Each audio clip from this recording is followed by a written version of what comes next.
Despite মনোনয়ন fine না হাটাজারিলে কিছু বেসিক উন্নয়ন দরকার।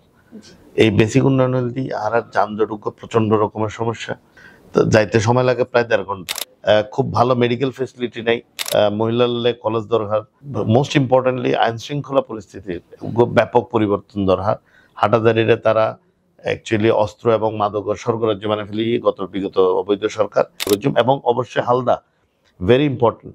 এই হালদা নদী এবং আর যে পোনা মানে হালদার পোনা কিন্তু খুব ফেমাস পুরো বাংলাদেশের মধ্যে। এইগুলোর কিভাবে সংরক্ষণ করা যায়, কিভাবে হালদা নদী কেন সংরক্ষণ করা যায়, এইগুলোর ব্যাপারে আমরা মানে স্টেপ লওয়ার চেষ্টা করি ইনশাআল্লাহ। জুলাই অভ্যুত্থানের মধ্যে আমি যতটুকু শুনি ওনার বাসা তো হামলা হইয়ে এই দিন বিষয়ে আসলে জানতে চাইছি। তাহলে যতক্ষণ রাজনৈতিক দল হয় আমরা তো ওয়েলকাম করছি। যাতে ছোট আছিলাম স্কুলত হইতাম, যাতে আর উগ্র সাবজেক্টের প্রিপারেশন ভালো না থাকতো, আহলে দোয়া করতাম যে পরীক্ষা ফিসেলে ভালো হবে, তাহলে পরীক্ষা নহলে ভালো হবে। তো এখন কিছু কিছু রাজনৈতিক দলের আর মনে হয় নির্বাচনের প্রস্তুতি আর মতো মানে ওই স্টুডেন্ট থাকতে যে অবস্থা আছিল, তো হ্যাঁ মানে ফিসেলে ভালো হবে। তা আসলে বাংলাদেশ জাতীয়তাবাদী দল প্রস্তুতি বালা। সুপ্রিয় দর্শক, আসসালামু আলাইকুম। ওনারা বিয়াগুনের স্বাগত জানাই আর সিএনটিভির বিশেষ আলাপচারিতার আয়োজন। আজিয়া সিএনটিভি স্টুডিও তো নাই আছে অনন্যা এবং আরঙ্গে আছে সিএনটিভি স্টুডিও এবং আর বিশেষ আলাপচারিতার আয়োজন। আর আজিয়ার বিশেষ অতিথি বিএনপির নির্বাহী কমিটির সহ সাংগঠনিক সম্পাদক ব্যারিস্টার মীর হেলাল। আসসালামু আলাইকুম স্যার, কেমন আছেন? ওয়ালাইকুম আসসালাম, আলহামদুলিল্লাহ ভালো। অনেক কেমন আছেন? জি আমি ভালো আছি। আজ আর সিএনটিভি স্টুডিও তাই আমার কেমন লাগে? আলহামদুলিল্লাহ ভালো লাগে। সিএনটিভির সুন্দর উদ্যোগ দেখি, কিন্তু একটা এই ফুলে আইলাম ভালো লাগে, সুন্দর লাগে। জি ধন্যবাদ, অসংখ্য ধন্যবাদ। অনেক আজি ওনার মূল্যবান সময় আনারে দিউন এবং এটা শুন। প্রথমেই ওনার কাছে জানতেন চাইও বিএনপির যে 31 দফা, এই 31 দফা ওনারা জনগণের সামনে কতটুকু তুলে ধরে পাইছে? ধন্যবাদ। ফুলের ওনার মাধ্যমে যারা সিএনটিভি দর্শক আছে তারাও শুভেচ্ছা জানায়। আসলে 31 দফা বিএনপি হুদ্দুর জনগণের কাছে লুট ফেরার ফুললে হইতেন চাই। এই 31 দফা আর জনগণের মধ্যে তুলে এননি। এই 31 দফা দনের আগে প্রায় 1.5 বছর ব্যাপী আর বাংলাদেশের প্রত্যেকটি অঞ্চলে সেমিনারের মাধ্যমে বিভিন্ন শ্রেণী পেশার মানুষ কি চার, কি ধরনের মেরামত চার বা কি ধরনের সংস্কার চার, রাষ্ট্রের কি ভালো হইব ইতার মতামত লই 1.5 বছর পরে আর আইবে 27 দফা রেডি করছিলাম।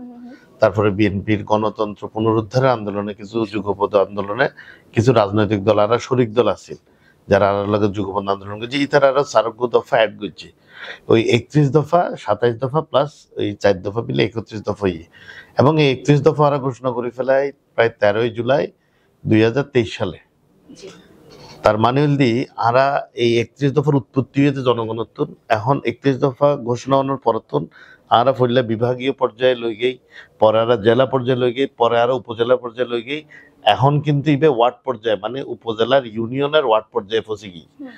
তো আর মনে হয় বাংলাদেশি মানুষ খুব একসেপ্ট করছে, কারণ প্রত্যেক শ্রেণী পেশার লাই কিন্তু দফা আছে মানে অনেক রিলেট করতে পারবেন। যে ধরুন এখন যদি ইউথ হতা হয় যে আর রাষ্ট্র আর যুবক সমাজ বা যুবতী সমাজ আর তরুণ সমাজ তারা কিন্তু কর্মসংস্থানের ব্যবস্থা করে দিতে না পারে, কিন্তু তারা বেকার হয়। কিন্তু আসলে ব্যর্থতা তো তারার ন, ব্যর্থতা রাষ্ট্রে কর্মসংস্থান নাই বিদায় রাষ্ট্র তারা কর্মসংস্থান করে দিতে না পারে। তো এটার লাই ধরুন যুবক যুবতী হলে বা তরুণ হলে উগ্র সহায়ক ভাতা রাষ্ট্র দিব, এবং নতুন কনসেপ্ট। তাহলে ইবেও মানুষজনের আকৃষ্ট করে এবং মানুষজনের হেল্প করিব নিজের পুনঃপ্রতিষ্ঠিত করতে। তো এই আর যে 31 দফা ইবে খুবই প্র্যাকটিক্যাল এবং বিভিন্ন শ্রেণী পেশা বাংলাদেশের প্রতিটি শ্রেণী পেশা মানুষের লগে ইবে রিলেটেড। তো আর যাতে মানুষের সহজ ভাষায় বুঝায় হই, মানুষ একসেপ্ট করার, মানুষ ইবে গ্রহণ করছি এবং আর মনে হয় এবং এই কনসেপ্ট 31 দফা যেভাবে প্রত্যন্ত অঞ্চলে মানে ইউনিয়নের ওয়ার্ড পর্যায়ে যেভাবে লই গিয়ে বিএনপি আর কোনো রাজনৈতিক দলের পক্ষে সম্ভব বলে আমি মনে করি। জি ধন্যবাদ স্যার। পরে আমি যে বিষয় জানতাম চাইও সরকার পতনের পরে আগস্ট যে সরকার পতন ইয়ার পরে আসলে যে অন্তর্বর্তী সরকার গঠিত এবং অন্তর্বর্তী সরকার যে রাষ্ট্র মেরামত যে চ্যালেঞ্জ আসলে কতটুকু কার্যকর বলে অনেক কাছে মনে হয়? আসলে অন্তর্বর্তীকালীন সরকারের মধ্যে কিন্তু সরকারের কর্মকাণ্ড ডিফাইন্ড আছে। অন্তর্বর্তী কি ওর অন্তর্বর্তী ইবিলদি উগ্র জনপ্রতিনিধিমূলক সরকারত্ব আরোগ্য জনপ্রতিনিধিমূলক সরকারের কাছে রাষ্ট্র পরিচালনার দায়িত্ব দনর ইন্টারিম পিরিয়ডে আর কি হয় অন্তর্বর্তীকালীন সময় হয়। তাহলে তারা আসলে মূল দায়িত্ব দিয়ে উগ্র সুষ্ঠু নির্বাচনের মাধ্যমে উগ্র গণতান্ত্রিক প্রক্রিয়ার নির্বাচনের মাধ্যমে উগ্র জনপ্রতিনিধিত্বমূলক সরকারের কাছে ক্ষমতা হস্তান্তর। ঠিক আছে, যে বিশেষ পরিপ্রেক্ষিতে অভ্যুত্থানের মাধ্যমে তাদের আগমন ইতার লেভেলে কিছু বেসিক সংস্কার তার দরকার আছিল, যেমন নির্বাচন কমিশন অলরেডি সংস্কার হয়ে গিয়ে, পুলিশ প্রশাসনে ব্যাপক রদবদল হয়ে, বিচার বিভাগ পুনর্গঠিত হয়ে, সিভিল অ্যাডমিনিস্ট্রেশন পুনর্গঠিত হয়ে। এখন আর মনে হয় তারা আর এক্সপেরিমেন্ট না করে বা সংস্কারিবে তো আসলে মূলত নির্বাচিত সরকারের দায়িত্ব। কারণ মানুষে কি চার তো ধরেন বিএনপি 31 দফা দিয়ে, তাহলে বিএনপি ক্ষমতা গেলে কি 31 দফা বাস্তবায়ন করিবে না? নো, আগিবার সংসদ আর আলাপ আলোচনা করিবে। 31 দফা রাষ্ট্র একসেপ্ট করেন না বা সংসদ একসেপ্ট করেন না, তারপরেই তিনি ইমপ্লিমেন্টের মানে প্রক্রিয়া শুরু হইব। তো আর মনে হয় কিছু ধূম্রজাল সৃষ্টি হওয়ার তারার দায়িত্ব আসলে বেশি সংস্কার করার নয়, যুদ্ধ সংস্কার করার দরকার করে ফেলি। এখন তারা যত দ্রুত নির্বাচনের দিকে যাইব তারা সমস্যা কমে বলে আমি মনে করি। জি, ধন্যবাদ।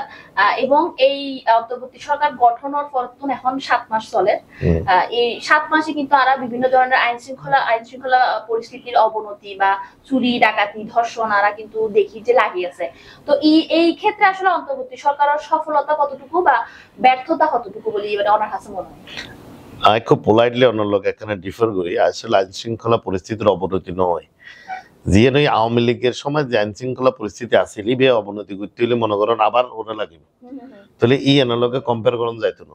এখন যে নয় এখন আসলে ধরেন ফ্রিডম অফ প্রেস বলে হতা আছে বা এক্সপ্রেশন।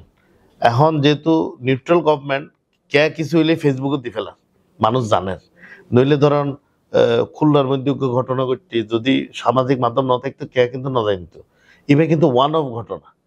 তাহলে আই হইম যে ঠিক আছে হয়তো নিয়ন্ত্রণত আরো আনন্দর হার, বাট অবনতিও আগত নিয়ে নাই মনে নগরী। আমি মনে করি যে হাসিনার আমলতন ডেফিনেটলি বহুত বেটার কন্ডিশনে আইন শৃঙ্খলা রক্ষাকারী আছে।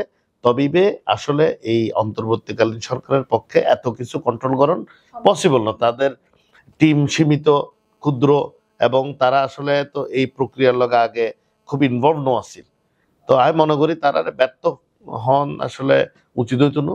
তবে তারা আগে নাই আমি মেনশন করি যে কোনো রাষ্ট্র পরিচালনার ক্ষেত্রে উগ্র গণতান্ত্রিক সরকার বা জনপ্রতিনিধিমূলক সরকারের বিকল্প নাই। কারণ তারা পিপলস ম্যান্ডেট থাকে, তো যে কোনো কিছু অ্যাগ্রেসিভলি তারা স্টেপ লইতে পারে, দেশের ভালো লাই মন্দ লাই, জনগণের ভালো লাই মন্দ লাই। কিন্তু এই গভর্নমেন্টের তো আসলে ব্যাক সাইড ম্যানেজ করে চলন ফরার এটার লেভেলে তারা স্ট্রিক্ট হইতে না পারে। তো ব্যর্থতা না হইও কিছু হয়তো কিছু দুর্বলতা আছে। তবে এবার যেহেতু পার্মানেন্ট গভর্নমেন্ট নয়, এবার খুব বিচলিত হওয়ার কিছু নাই। খুব শীঘ্রই এই বছরের মধ্যে ইনশাল্লাহ নির্বাচন হবো, নির্বাচিত গভর্নমেন্টে বাকি কন্ট্রোল করবে ইনশাল্লাহ। ধন্যবাদ। আরকান বিষয়ে যাইতাম চাইম জুলাই অভ্যুত্থানের মধ্যে আমি যতটুকু নি অনার বাসা তো হামলা হইয়ে এই দিন বিষয়ে আসলে জানতাম চাই এই দিন ঘটনা। আসলে এই জুলাই যাতে গন্ডগোল শুরু হয়ে ফইলাতুন আই বাসা নোয়া ছিলাম কিছু মামলা টামলা দিয়ে আর খুব হয়রানি করে। তখন আব্বা আছিল একলা, তো আরা যে তখন আসলে মোবাইল টোবাইল তো ব্যাগগুলোর বন্ধ। পরে খবর পেলাম যে আর বাসাত যাই আওয়ামী লীগের কিছু কমিশনার তার অবৈধ এক মন্ত্রী আছিল, ওর ইশারায় যাই ভাঙচুর করছি, অগ্নিসংযোগ করছি, গাড়ি কিনে জ্বালা দিয়ে তারপরে বাসাত গুলি করছি, দা কিরিজ লই মানে দরজার মধ্যে কোবাই। তো আর মনে হয় এইসব ঘটনার কারণেই আওয়ামী লীগের নেতৃত্ব দায়জন হচ্ছে দেশাতন ফালা গিয়ে। তো এইবে আসলে রাজনৈতিক শিষ্টাচার বহির্ভূত, এবং তারা এইসব কর্মকাণ্ডে বাংলাদেশের জনগণ তারা প্রত্যাখ্যান করছে এবং গণঅভ্যুত্থানের মাধ্যমে তাদের দেশাতন ফালাইতে বাধ্য করছে। এবং এই মন্ত্রী কমিশনার যেখানে আছে ব্যাগুন দায়ী। তো আসলে ইতিহাস যদি আরা পড়ি তাহলে আরা জানিও যে অভ্যুত্থানের মাধ্যমে পতিত সরকার আসলে কোনো দেশও তার রিহ্যাবিলিটেড নয় বা পুনর্বাসিত নয়।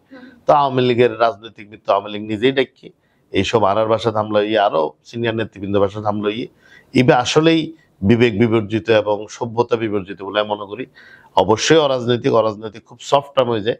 তবে মনুষ্যত্বের মধ্যে পড়ে বা মানুষের বাসার মধ্যে যাই 75-76 বছর মানুষ আছে একলা, তার বাসা যে গুলিগরণ গাড়ি জ্বালাই দেন বা দাদি দরজার মধ্যে কোবন গুলিগরণ, এই আসলে আওয়ামী লীগের চরিত্রের বহিঃপ্রকাশ। জি জি ধন্যবাদ স্যার। যেহেতু আমি ইতিহাসের হতা একজন 26শে মার্চের জিয়াউর রহমানের যে অবদান ইবালইয়েরা আসলে বিভিন্ন ধরনের হতা বা গুঞ্জন আরা উনি ইয়ান আসলে অন্য হাসি দেখেন স্যার। আসলে উনন এই গত 17 বছর ধরে ইতিহাসে বহুতভাবে বিকৃত করার চেষ্টা করছি, জি কিন্তু আসলে বই লিখিত আর ইতিহাস লেখানো যায় ঘটনার পরিক্রমে ইতিহাস হইয়ে 71-এ যাতে তৎকালীন সময় বাংলাদেশের রাজনীতিবিদ দল ব্যর্থ হইয়ে মানুষের মনের ভাষা বুঝিন না পারে, ওই যারা বিরুদ্ধে আন্দোলন করে তারা রেন্ডা যে আশ্রয় হইয়ে এতে কিন্তু জিয়া রহমান সাহেব ওগ্য মেজর আছিল সিম্পল, তার কিন্তু আর্মি অফিসার, সে নিজে তুন মানে রিভোল্ট করি স্বাধীনতার ঘোষণা দিই শুধু দেশপ্রেমের তুন, তার পরিবার বিপন্ন ক্যান্টনমেন্টত আছিল, আর্মির হেফাজত আছিল, এবং সেও যদি যে বাংলাদেশ যে স্বাধীন হইব যেদিন ঘোষণা করে সেদিন তো জিয়া রহমান সাহেব ন জানতো। তো এরপরও নিজের কোর্ট মার্শাল হইব বা মৃত্যুদণ্ড হইব জানিও উগ্র মানুষ শুধুমাত্র দেশপ্রেমের তাগিদেই কিন্তু দেশের পক্ষে স্বাধীনতার ঘোষণা করছে, এবং শুধু ঘোষণা করে থামি ন থাকে সম্মুখ যুদ্ধের মাধ্যমে বাংলাদেশে স্বাধীন করছি এবং বীরুত্তম উপাধি পাই। এবং কতটুক নির্লোভ মানুষ আছে যেদিন দেশ স্বাধীন হইয়ে সেদিন কিন্তু তে ব্যাক কিছু মোহ ত্যাগ করি আবার বেড়াকত ফেরত গিয়ে যে কর্মস্থানত। তো আর মনে হয় ইতিহাসত আওয়ামী লীগ কি বিকৃত ঘটাইতে চাই আসলে মানুষ একসেপ্ট করছি বলে আর মনে নয়, আমি নিশ্চিত একসেপ্ট ন করে। এবং জিয়া রহমানের যে অবদান যুগে যুগে ইবা আরো ফোয়াসে জানিব ইন্সপায়ার্ড হইব, এবং আরাত যে পরিচয়তে দিকে পুরো দেশের ঐক্যবদ্ধ করি ফেলে বাংলাদেশি পরিচয়, যে ধর্ম বর্ণ গোত্র নির্বিশেষে আরা বেগুন বাংলাদেশি এই কনসেপ্টের উপরে আরা হাঁসগুড়ির বাংলাদেশি হলো হাঁসগুড়ি এবং বাংলাদেশের ইউনাইটেড রাখি ফেললে আমি মনে করি this is still the best concept, the Bangladeshi nationalism concept. জি ধন্যবাদ। এখন চট্টগ্রামত বিএনপির সাংগঠনিক অবস্থা কি? আলহামদুলিল্লাহ অতীত যে কোনো সমর্থন বিএনপি সাংগঠনিক চট্টগ্রাম বিভাগত আর 10 সাংগঠনিক জেলা আছে খুবই শক্তিশালী অবস্থানে আছে, জানলে পুরান কমিটি আছিল মেয়াদ উত্তীর্ণ এখানে আর নতুন করে পুনর্গঠন করছি, তারাও তৃণমূল পর্যায়ের ত্যাগী নেতা কর্মী এবং যারা সৎ এবং নিবেদিত প্রাণ দলের প্রতি আনুগত্য আছিল এনডিএল নেতা কর্মী দিয়ে তারা তৃণমূল উত্তর নির্বাচনের মাধ্যমে কাউন্সিলের মাধ্যমে কমিটি করেন, দলের মধ্যে আর গণতন্ত্র চর্চা শুরু করছি। তো আমি মনে করি অন্যান্য যে কোনো সমর্থন ইদানিং আর চট্টগ্রাম বিভাগীয় বিএনপি বহুত শক্তিশালী অবস্থানত আছে, এবং ইনশাল্লাহ নির্বাচনের মনে করি অ্যাটলিস্ট এই বৃহত্তর চট্টগ্রাম উত্তর দক্ষিণ এবং মহানগরের 16 সিটের মধ্যে এক সিট বিএনপি পাইবে বলে মনে করি। জি ধন্যবাদ। আরা জানি অনেক হাটাজারি ওনার বাড়ি এবং হাটাজারি তো নির্বাচন করিবার সম্ভাবনা ওনার আছে, নির্বাচনের পর যদি অনেক হাটাজারিতে নির্বাচিত প্রতিনিধি হিসেবে অনেক হাটাজারির কি কি উন্নয়ন করবেন বা হাটাজারির কতটুকু সংস্কার গ্রহণ এখন উচিত বলে অনুমান? আসলে নির্বাচন এবং মনোনয়নের ব্যাপার তো দলীয় এখতিয়ার, তো অবশ্যই একজন রাজনৈতিক কর্মী দীর্ঘদিন 20 বছর ধরে হাটাজারির মধ্যে হামগরির হয়তো আই দলতন মনোনয়ন প্রত্যাশী থাকি দল যদি বিবেচনা করে আর হয়তো মনোনয়ন দিতে পারে, কিন্তু ডিসপাইট মনোনয়ন ফাইন না পায় হাটাজারিলে কিছু বেসিক উন্নয়ন দরকার। এই বেসিক উন্নয়ন দিয়ে আর যানজট প্রচন্ড রকমের সমস্যা, মানে খুবই মাত্র 14 কিলোমিটার আর শহরবাসাতন বাড়ির গ্রামের বাড়ি আর পৌরসভার বাড়ি মিররহাট, তো যাইতে সময় লাগে প্রায় 1.5 ঘন্টা, অথচ ডিস্টেন্স 14 কিলোমিটার ডোর টু ডোর। তো এইভাবে হলে ফুললে সমস্যা। সেকেন্ড হলে আর যত খাল বিল আছিল জিয়া রহমান কিন্তু চট্টগ্রাম খাল খনন উদ্বোধন করছে মিটাছড়া হালত, মানে আর হাটাজারি পৌরসভার তো পুরো যে হালগিন আছে ব্যাকগুন অবৈধ দখলদারের চলে গিয়ে ইতার লেভেলে এখন মানে ফ্লাডিং ওর, তো ইভেও ইস্যু আছে। খুব ভালো মেডিকেল ফেসিলিটি নাই, আর ইউনিভার্সিটি চট্টগ্রাম বিশ্ববিদ্যালয় আছে কিন্তু মহিলা লড়লাই বিশ্ববিদ্যালয় কলেজ আরো দরকার কিছু কিছু এখনো, যেহেতু একখানা ব্যাক সাইড মানে শরতুন বাইরে শহরতলিত এখনো আসলে মানে কিছু আর এলাকার মানুষ কো এডুকেশনের যে বিশ্ববিদ্যালয় কলেজগুলো আছে মাইয়ের ফাটাইতো নসা, তাহলে সেই হিসেবে কিছু আর মহিলা কলেজ দরকার। তারপরে রাস্তাঘাট অবশ্যই খুবই খারাপ অবস্থা, এখন 17 বছরে তারা উন্নয়নের মানে কিছুই ন করে, রাস্তাঘাট দরকার। এবং মোস্ট ইম্পর্টেন্টলি আইন শৃঙ্খলা পরিস্থিতির ব্যাপক পরিবর্তন দরকার। হাটাজারিরে তারা অ্যাকচুয়ালি অস্ত্র এবং মাদক স্বর্গরাজ্য মানে ফেলি বিগত অবৈধ সরকার ইবেতুন কি আর রিভাইভ করণ ফুরিব, ইবেতুন বাইর করণ ফুরিব। তো ইলেকশন আল্লাহর নসিবে থাকিলে কম বেশি হইব, তবে আমি মনে করি বাংলাদেশে সুষ্ঠু নির্বাচন যখন যাতে হইব অবশ্যই বাংলাদেশ জাতীয়তাবাদী দল রাষ্ট্র পরিচালনার দায়িত্ব পাইব আর নেতার দেশ নায়ক তারেক রহমানের নেতৃত্বে যদি নেতৃত্বে সরকার পরিচালনার দায়িত্ব পায় যে অবস্থানে থাকি না কেন, যে এই উন্নয়ন কিনে হতা হইলাম হাটাজারির ফুয়া হিসেবে হাটাজারির সন্তান হিসেবে অবশ্যই এখানে বাস্তবায়ন করার চেষ্টা করছি। এবং অবশ্যই হালদা ভেরি ইম্পর্টেন্ট, এই হালদা নদী এবং আর যে পোনা মানে হালদার পোনা কিন্তু খুব ফেমাস পুরো বাংলাদেশের মধ্যে। এইগুলোর কিভাবে সংরক্ষণ করা যায়, কিভাবে হালদা নদী কেন সংরক্ষণ করা যায়, এইগুলোর ব্যাপারে আমরা মানে স্টেপ লওয়ার চেষ্টা করি ইনশাআল্লাহ। অসংখ্য ধন্যবাদ স্যার।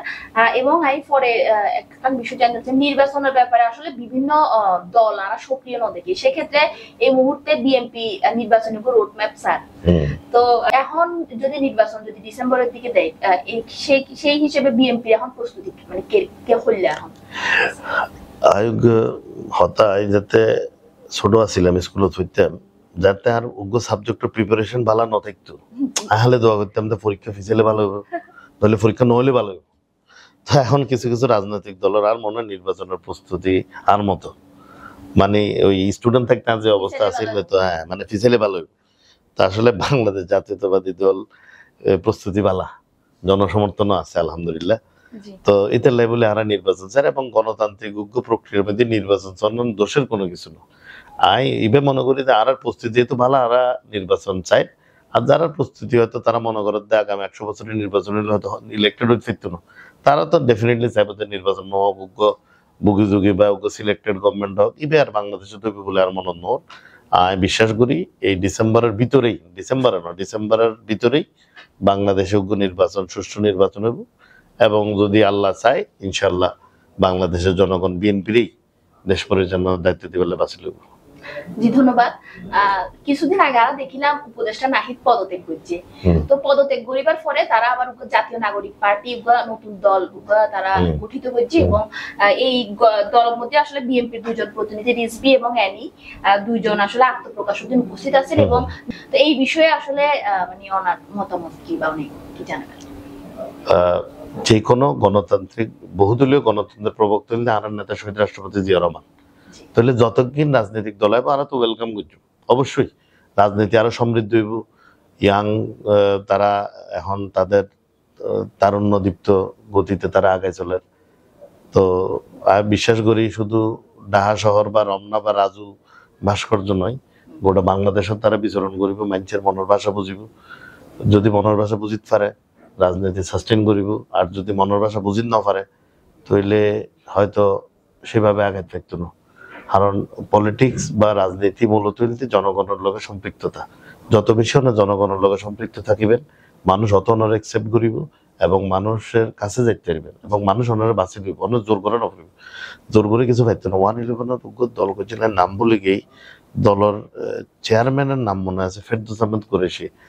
তো এই ভদ্রলোক আসলে কি অবস্থায় না জানি, মানে বাঁচি আছে না মরে গিয়ে হয়তো আর ব্যর্থতা বা পার্টির নামও মনত নাই, কিন্তু সেই সময় চাওরা চিন্তি মানে এই পার্টি বেড়া কি ক্ষমতা নিব আল্লাহর বাদে যদি কে কোনো রাষ্ট্রীয় দলের রাষ্ট্র দেশ পরিচালনার দায়িত্ব দিতে পারে ইয়ে যদি জনগণ কোনো ষড়যন্ত্র করি বা এইভাবে আসলে পসিবল ন।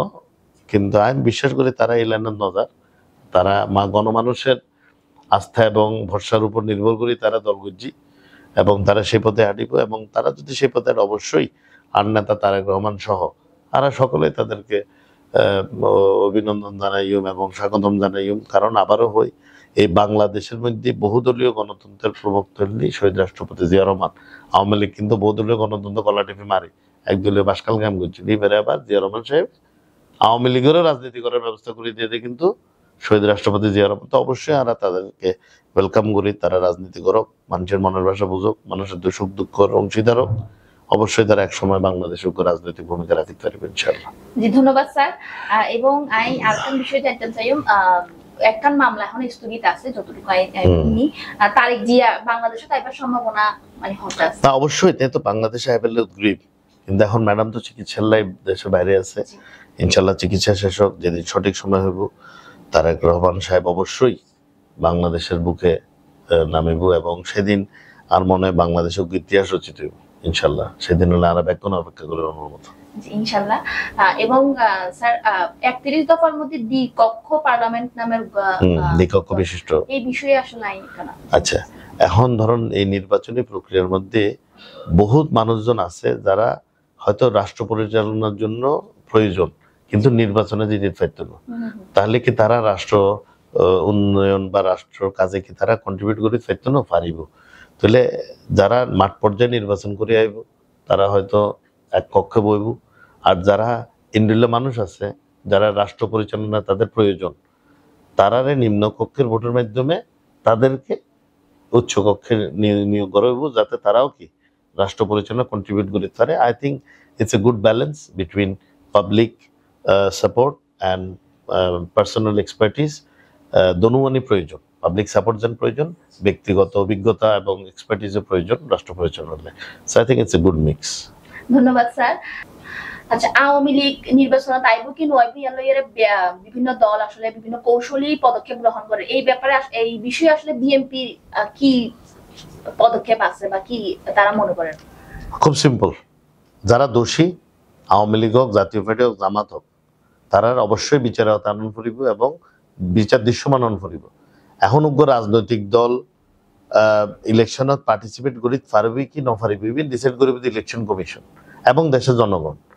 তো এখন বিএনপি তো এখনো সরকারও তো নাই, ইলেকশন কমিশনও তো নাই, আবার দেশে পুরো জনগণেরও রিপ্রেজেন্ট ন করে। আর হতলদি যেই অপরাধী হোক, শেখ হাসিনা তুলনায় তারা যে এমপি মন্ত্রী কমিশনার লেভেলে সর্বোচ্চ পর্যায়ে যারা নেতৃবৃন্দ আছে, যারা দোষী অপরাধ করছে, তারা তো কোনোভাবেই নির্বাচনে অংশগ্রহণ করার সুযোগ নাই। তারা বাংলাদেশে যে গণহত্যা করছে, গণ অভ্যুত্থানের মাধ্যমে তারা পতন, তারা বাইচের সামনে যাইব কি লই। তাহলে এই বেলই আসলে খানে বিতর্ক সৃষ্টি করে বা কিনলে বিতর্ক বাংলাদেশের মধ্যে। আর মনে হয় আগামী 50 বছর আওয়ামী লীগের নামে বেকে লইব না পাবলিকলি সন্দেহ ফোয়ামাইয়ের বিহলে হতো না যে বাবা আওয়ামী লীগ করতো বা এই অবস্থার লই গিয়ে দলই বেড়ে। তো এই বেলায় খুব ডাউট কিছু আছে বলে আর মনে নয়, এবং আর বক্তব্য খুব সিম্পল। তবে আমি আরোগ্য জিনিস মনে করি, গায়ের জোরে কিছু করানো উচিত না, সবসময় প্রসেসের মধ্যে জন উচিত।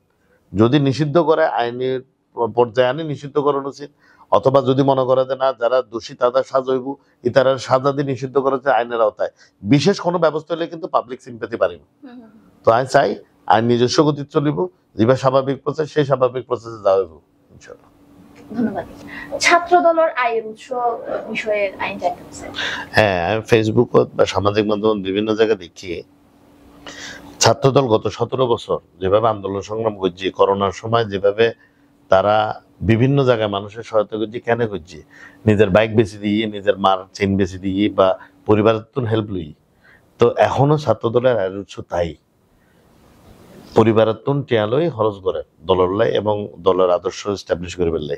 এখন পরিবার বলতে কি শুধু বাপ মা বোঝে না, বাপ মা না বোঝায়, আরা যারা বিএনপি করি তারাও তারার অভিভাবক, তাহলে আরাও তারারে বিভিন্ন সাংগঠনিক কার্যক্রম লাই তারারে সাহায্য সহযোগিতা করি।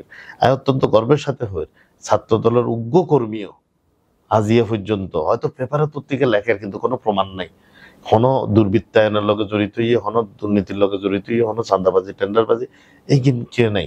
হয়তো কিছু অনুপ্রবেশকারী নিজেরা ছাত্রদল দাবি করি ঘরের, কিন্তু পোস্টেড কে আজিয়া পর্যন্ত ইন্ডোলে হামলা করে। হ্যাঁ, যে দুই একজন হয়তো কোনো ট্র্যাপত ফুজি বা হয়তো পুরো অভিযোগ নাই, প্রমাণিত নয়, কিন্তু মানে মোটামুটি কনক্রিট এভিডেন্স দল কিন্তু তারা দলতন বহিষ্কার করছে। আসলে যারা বহিষ্কার হইয়ে তারা ওদের সম্পূর্ণ দোষী তা নয়, কিন্তু দল রিমোজের হতে বলে তারারে সংগঠন সাময়িক অব্যাহতি দেয়। তো নিশ্চিন্তভাবে হয় ছাত্র দলের প্রতিটি নেতাকর্মী যে সাংগঠনিক খরচ উঠার ইবে আয়দার নিজের পরিবারের তুন ম্যানেজ করার, আর সর্বোচ্চ হয়তো আরা যারা পরিবারের বাইরে অভিভাবক আছে আরাত্তন কিছু হয়তো পার্সোনাল সাহায্য সহযোগিতা সংগঠন হলে, ব্যক্তিগত হামলা না সংগঠন হলে এর দূর আরা তারারে হেল্প করে, এবং এবার আবার আরা সাংগঠনিক দায়িত্ব যেন আর ফোয়া যদি টিফিনের খরচ খুঁজে দেন দেওয়ার প্রয়োজন, উগ্র ফোয়া যদি আত্ম মিছিলের লাই কিছু সাহায্য খুঁজে আর সামর্থ্য অনুযায়ী তার পাশে দাঁড়ানো ইয়ান আরো কর্তব্য। তো ইয়ানি হলি ছাত্র দলের, এবং আপনারা দেখবেন ছাত্র দলের প্রোগ্রাম কিন্তু বেশ সাদামাটা, আসলে চাকচিক্য বিবর্জিত। তো তারা খুব সিম্পল ওয়েতে হয়তো মানুষের কাছে কিছু করতে চান, মানুষের কিছু করতে চান। আমরা মনে করি তারা যে ভালো উদ্যোগ এগুলো এনকারেজ করার দরকার, তাহলে আরো আরো সাধ্য অনুযায়ী তারা হেল্প করবে, চেষ্টা করে।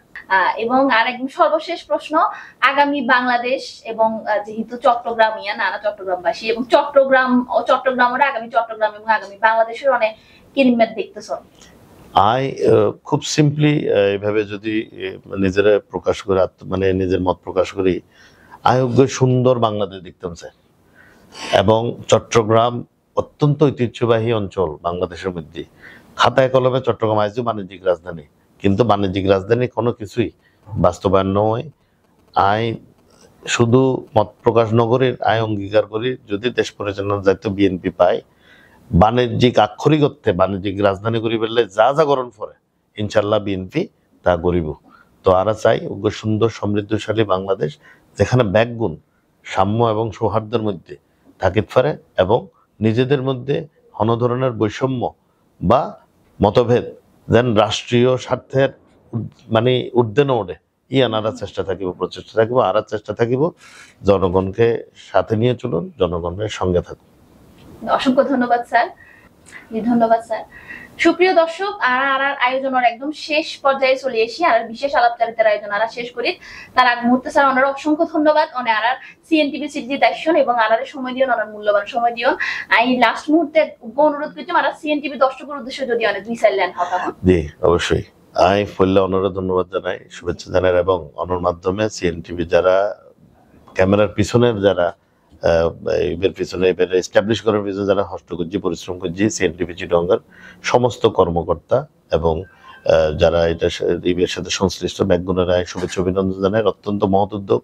একই সাথে যারা এই দর্শকের সাপোর্ট দিয়ে রেখে অনরারে সিএনটিভি চিটাগংয়ের যারা সাপোর্ট দিয়ে টিকা রেখে আজ পর্যন্ত তারা অভিনন্দন জানাই। এবার আসলে কালচারে তারা কন্টেইন করে, তারা আপহোল্ড করে। আর উচিত সিএনটিভি চিটাগংয়ের আরো প্রমোট করুন এবং এবার যেন উত্তর আরো সমৃদ্ধ হয়।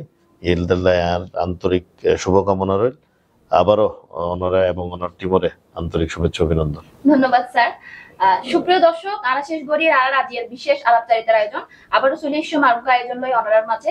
ততক্ষণ পর্যন্ত বেগুন ভালো থাকিবেন, সুস্থ থাকিবেন এবং সিএনটিভি সিরিজের সাথে থাকিবেন। ধন্যবাদ।